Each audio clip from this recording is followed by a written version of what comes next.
రెండేళ్ల 3 నెలల కాంగ్రెస్ పాలనలో ఆర్థిక క్రమశిక్షణ గాడి తప్పిందని కాగ్ స్పష్టం చేసిందని మాజీ మంత్రి బీఆర్ఎస్ శాసనసభాపక్ష ఉపనేత హరీష్ రావు అన్నారు. 2024-25 ఆర్థిక సంవత్సరానికి ఆర్థిక అంశాలపై విడుదల చేసిన నివేదికలో కాగ్ అనేక ప్రభుత్వ లోపాల్ని తప్పుపట్టిందని పేర్కొన్నారు.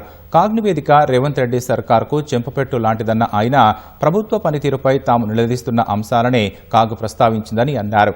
సంక్షేమ రంగానికి, సాగునీటి రంగానికి ప్రభుత్వం బడ్జెట్ పత్రాల్లో భారీగా నిధులు పెట్టి ఖర్చు పెట్టలేదని తప్పుపట్టిందన్నారు.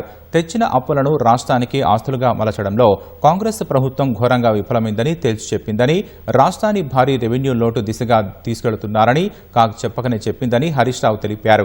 బీఆర్ఎస్ పాలనలో అప్పులు చేసినట్లు వాదించే వారికి కాగ్ నివేదిక చెంపపెట్టని వ్యాఖ్యానించారు. కాగ్ నివేదికతోనైనా కళ్లు తెరిచి ప్రజలకు పనికొచ్చే విషయాలపై దృష్టి పెట్టాలని హరీష్ సూచించారు.